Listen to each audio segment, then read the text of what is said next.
warahmatullahi wabarakatuh. Pada kesempatan ini, kami ingin menyampaikan bahwa dengan mulai menurunnya kasus konfirmasi COVID-19, Kementerian Kesehatan akan mulai untuk memfokuskan diri melakukan transformasi di sektor kesehatan sebagai arahan Bapak Presiden ke kami. Ya. Dan salah satu yang kita lihat perlu sekali untuk dilakukan transformasi adalah di sumber daya manusia kesehatan.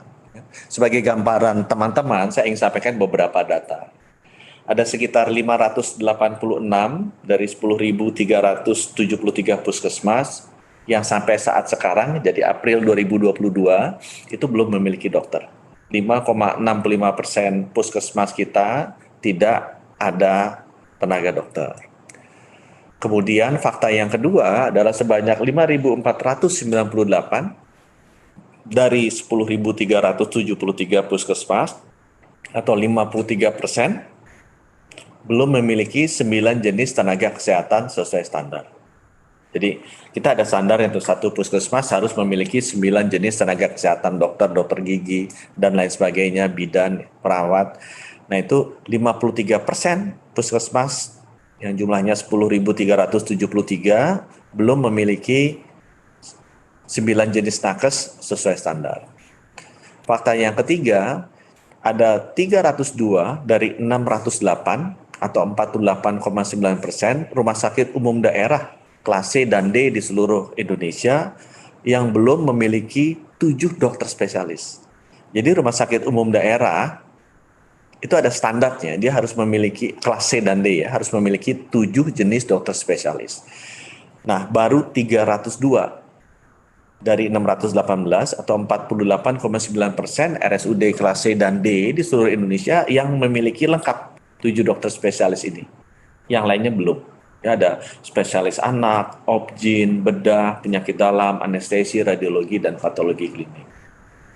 Jadi di satu sisi kita melihat nih, ada kekurangan tenaga kesehatan termasuk dokter spesialis yang sangat signifikan di Indonesia. Nah di sisi lain kita juga melihat bahwa dengan adanya aturan yang baru di tahun 2023 tidak ada lagi tenaga honorer kesehatan. Jadi tidak ada lagi tenaga kesehatan sifatnya honorer. Dan kami merasakan di masyarakat khususnya tenaga kesehatan ini terjadi kekhawatiran bagaimana dengan nasib kami ke depannya. Karena aturannya ada di 2023 tidak ada lagi posisi tenaga honorer untuk tenaga kesehatan. Nah, pemerintah sudah duduk bersama-sama yaitu Menteri Kesehatan, Menteri Pendidikan, Kebudayaan, Riset dan Teknologi, Menteri Pendayagunaan Aparatur Negara dan Menteri Bappenas ya, Perencanaan Pembangunan Nasional, dan kita sudah duduk bersama dan kita sudah berdiskusi dan disetujui untuk membuka formasi di tahun 2022 sampai 2023 ini untuk menerima tenaga honorer kesehatan yang sekarang ada di daerah-daerah sebagai calon ASN statusnya atau pegawai pemerintah dengan perjanjian kerja atau P3K. Ini sama seperti yang dilakukan di Kemendikbud untuk guru-guru. Ya, sebelumnya sudah dilakukan. Jadi sekarang kita di Kementerian Kesehatan juga melihat bahwa kita memiliki banyak tenaga honorer yang sudah bekerja sebagai tenaga kesehatan dan di tahun 2022 dan 2023 ini nanti kita buka formasinya untuk bisa diterima sebagai calon ASN dan pegawai pemerintah berdasarkan perjanjian kerja atau P3K. Nah, kita juga sudah menyampaikan ini ke seluruh daerah, ya, pemerintah daerah, dan sudah mulai masuk data-datanya sampai sekarang ada 200.000 tenaga kesehatan dengan status honorer yang sudah menyampaikan data-datanya ke Kementerian Kesehatan untuk bisa diproses sebagai calon aparatur sipil negara (ASN) atau juga pegawai pemerintah dengan perjanjian kerja. Jadi pada kesempatan ini kami ingin menyampaikan untuk para tenaga kesehatan honorer yang berada di seluruh Indonesia agar bisa lebih tenang karena masa depannya sudah bisa lebih jelas, dan tolong segera melakukan pendaftaran melalui pemerintah daerah, dinas kesehatan masing-masing agar segera bisa kita proses sebagai calon ASN dan juga P3K, pegawai pemerintah dengan perjanjian kerja. Karena memang sekarang sudah dibuka di tahun 2022 dan 2023 kita sudah mendapatkan formasi untuk ini ya, sama seperti yang pernah dilakukan sebelumnya untuk guru. Mudah-mudahan dengan demikian pengisian sumber daya manusia tenaga kesehatan di seluruh provinsi, seluruh daerah akan bisa terpenuhi dan juga memberikan ketenangan bagi para tenaga kesehatan honorer sekarang untuk bisa menyelesaikan puasa di bulan Ramadan dan juga bisa mudik dengan lebih tenang lagi. Jangan lupa untuk langsung mendaftar. Terima kasih. Wassalamualaikum warahmatullahi wabarakatuh. Terima kasih Pak Menteri. Izin melaporkan Bapak media yang ada saat ini ada Kompas, ada Suara Karya, ada Media Indonesia, Kata Data, dan Viva.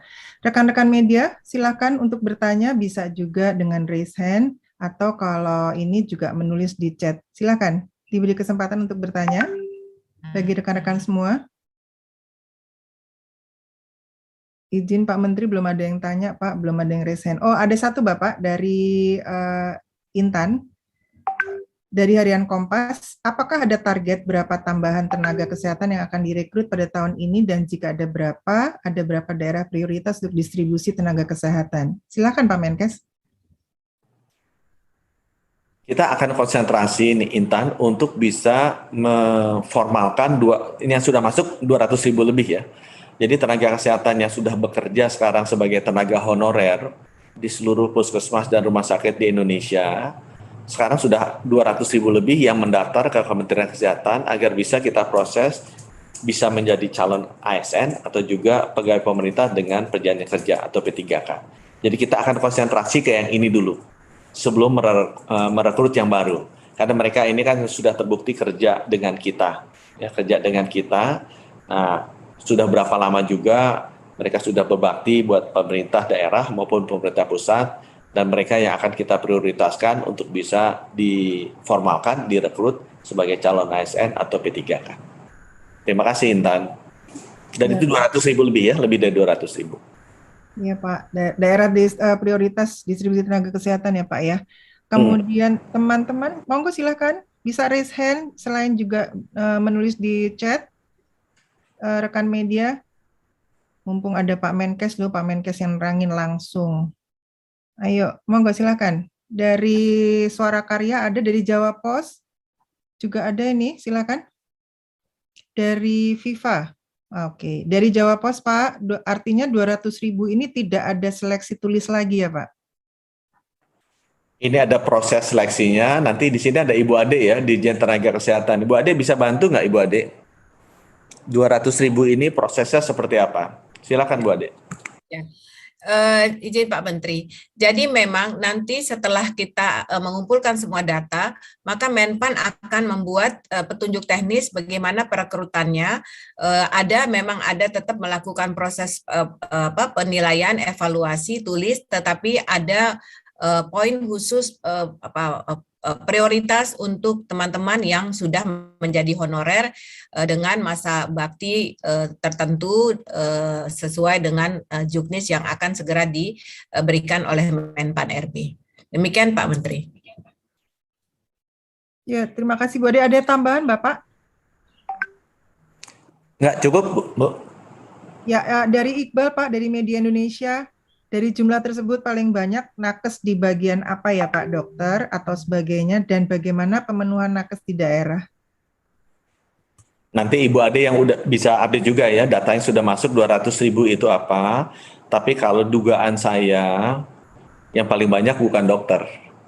Karena seingat saya sih dari 9 nakes yang ada di puskesmas yang 10.373 itu dokternya cuma 2 tuh kalau nggak salah, satu dokter umum dan satu dokter gigi. Jadi mungkin berapa? 2 dari 9 kan, ya 2 dari 9, 22%, 23% lah dokter. Sisanya adalah bukan dokter. Mungkin Ibu Ade ada tambahan Bu, yang paling banyak nakesnya itu apa yang 200.000 ini? Ya, sampai saat ini data yang kami terima yang paling banyak adalah perawat Pak Menteri. Perawat yang paling banyak. Sudah menjawab ya Iqbal? Iya, perawat ya Mas Iqbal. Kemudian Suara Karya nih belum bertanya, monggo silahkan. Ada juga Viva. Kalau nggak ada, kita tuntaskan saja Pak Menkes. Iya, ya, sekali lagi kalau gitu terima kasih rekan-rekan wartawan. Nanti Ibu Wiwit coba tolong di press release-nya juga disampaikan ke media karena penting nih dekat-dekat sebelum Lebaran saat mudik para tenaga kesehatan ini juga bisa menjadi lebih pasti mengenai statusnya mereka. Baik, Pak. Demikian. Terima kasih. Wassalamualaikum warahmatullahi wabarakatuh. Terima kasih Pak